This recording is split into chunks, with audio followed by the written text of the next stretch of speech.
So what are you going to show on this Art Basel of online? What is your concept?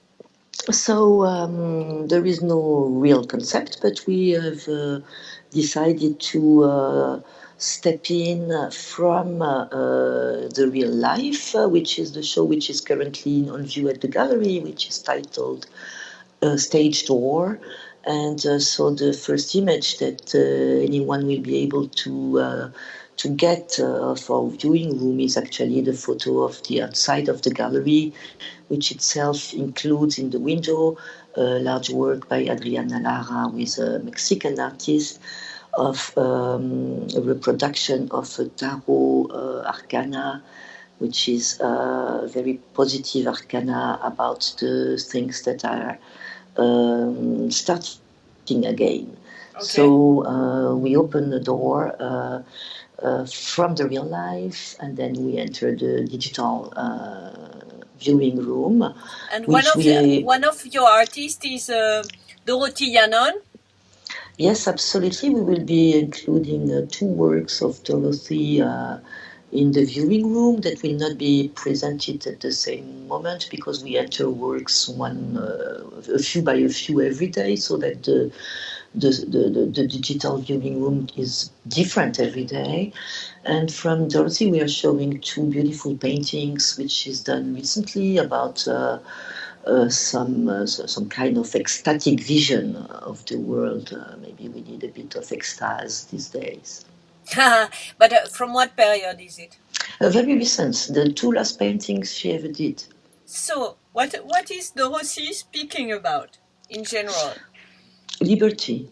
And she's speaking about liberty. And you rediscovered her at the beginning of the century? At the beginning of the 2000s, we did a first show with her in 2006. We can say she's been rediscovered by Maurizio Cattelan, who is the first one, with also Alice Botnik from the Hammer, who approached her and offered her a show at the Wrong Gallery, and then at the Biennale, in the Whitney Biennale. And it's only 1 year after that we've been in touch with Dorothy and did the first show with her, and now she's like a bit of my home or aunt or mother-in-law. I mean, we have a very tender relationship. And she's so Tate, Pompidou, Reina Sofia have some of their work. Why is she important, you think? Well, I think it's a work which has an incredible power of powerful sense of freedom and conveys this. And I guess it's a topic which, and also the bright colors that she uses, which gets more attention today. But it's also that she's feminist artist. She's a woman. She's been a bit out of tracks for many years. You know, all these things which usually serve as a potential beginning for some artists which are discovered since a couple of decades. So you know, she did this. Wait, please.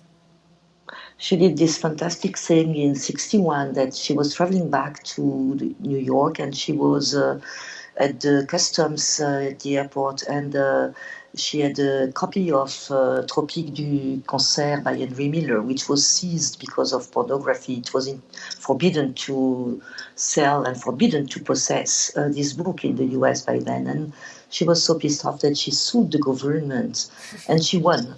And so it's thanks to her that Henry Miller could be distributed and read in the US in the 60s. Wow. So that's this type of woman, you know. She's strong, and she wants liberty. And not dogmatic, right? Not at all. I mean, today she's 87 and she reads daily Counterpunch. It's like if my mom was reading Mediapart every day, you know. She's She's really a leftist with very articulate way of thinking. Wow. And tell me another subject. How was the business, the art market for you during all this period? Well, awful. I mean, I've been lucky that I sold a good piece. I mean, with a good value. Right before we got on lockdown, and which let me survive for those 2 months and be able to pay expenses and salaries and blah blah. But it's, I mean, I don't know. I am selling maybe 2 works. I've been selling 2 works a month. It's really difficult. And so you expect a lot from this fair online? Well, yes, I'm full of hope. Boom.